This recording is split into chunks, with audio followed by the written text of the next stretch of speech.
Post-attack reconnaissance, or PAR teams, are the first surveyors after an attack. The duties of the PAR team, however, start before attacks begin. Prior to any attacks, the PAR team must set up stanchions with inmate chemical agent detector paper. Ensure the stanchions are set up away from buildings and trees. Date and time the paper with pencil only. Once stanchions are established, PAR teams take cover until released by the Unit Control Center.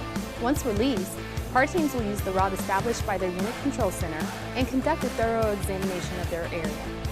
Any unexploded ordnance or UXOs, casualties, damages, or contaminations must be immediately reported to the Unit Control Center. If a UXO is discovered, do not transmit it by handheld radio within 25 feet or by vehicle-mounted radio within 100 feet. Provide as much information as possible to properly identify the UXO. If an inmate stanchion is within the UXO cordon, do not check these posts and instead notify the UCC. Set the initial UXO marker down and continue the sweep. Once the sweep is completed, return and cordon the UXO as required in the Airman's manual. The PAR team's goal is to complete the sweep as quickly and accurately as possible. Your first sweep should take roughly 15 minutes. After completing the initial sweep, complete a second sweep to change out all inmate paper. Treat used paper as contaminated waste. On Monday, January 20th, the nation celebrated MLK Jr. Day, a celebration of the life and legacy of Dr. Martin Luther King Jr. The national recurring theme this year is to remember, celebrate, act. A day on, not a day off. Americans were encouraged to engage in public service and promote peaceful social change in our communities and throughout the world.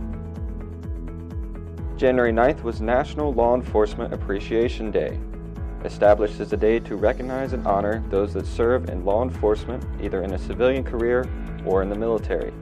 Here at the 179th, be sure to say thanks to all our defenders who work day and night to protect our base, and always greet us with a friendly smile at the gate.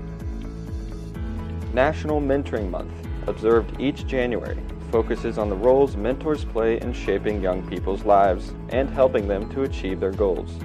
In the military, mentors play a critical role in the success of the Air Force and Air National Guard missions, unit cohesion, and enhancing personal and professional development.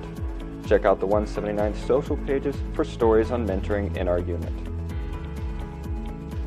When I say resiliency, what comes to mind?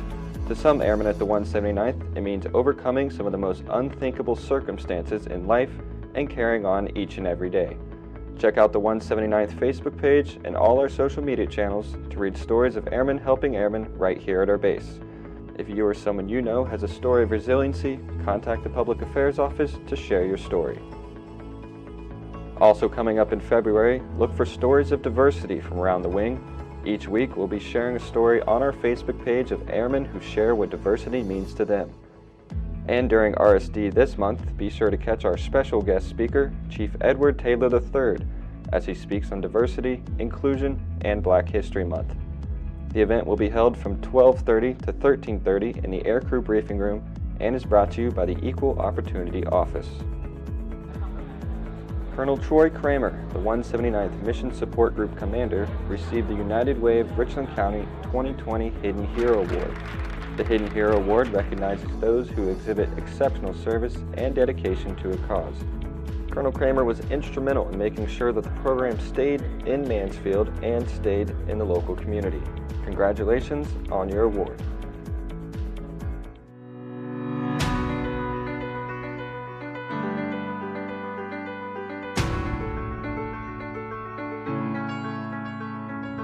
Today we are preparing mobilization for the 2 DERBIS kits we have here.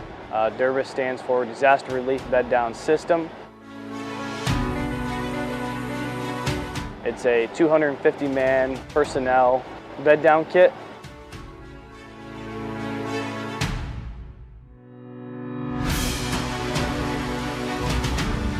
The huge advantage of this kit is it is very mobile and very quick to set up. So they're in dire need of shelter down there for military personnel. So that's what this will be providing, is shelter for military personnel.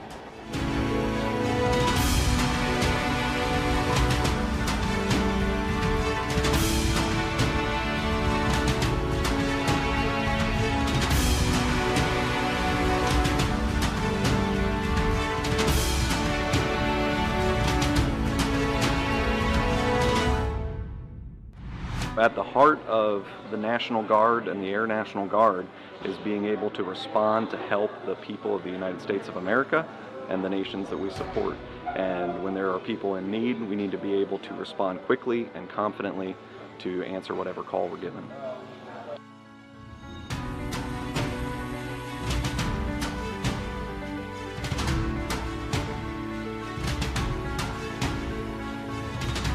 To know that there are people who are in need, and we have the capability to go fulfill that need and help them and support them and actually take part in some humanitarian efforts is a huge honor and a privilege, and that's the reason why I joined. That's the reason why a lot of us joined, to actually get to take part in this and to get to so quickly. For me as a young airman, getting to go so quickly out of tech school is really exciting, and I'm excited for the opportunity to go help some people out.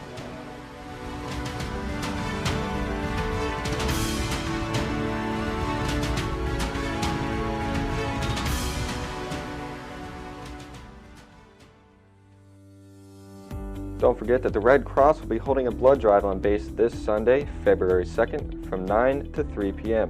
To schedule an appointment, contact Emily Bachman or visit redcrossblood.org and enter the code OhioANG179 to schedule a time.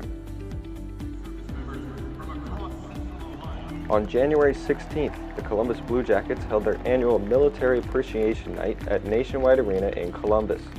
Military members, including many from the Ohio Air and Army National Guard, were honored before the game. The Blue Jackets partnered with the USO of Central and Southern Ohio and collected over 45,000 donated items from fans that will be used in USO lounges around the area. Organizations such as the USO and the MWR often partner with local sports teams and concert venues to offer morale events for service members. Check out the USO and MWR Facebook pages or websites to learn more about events near you.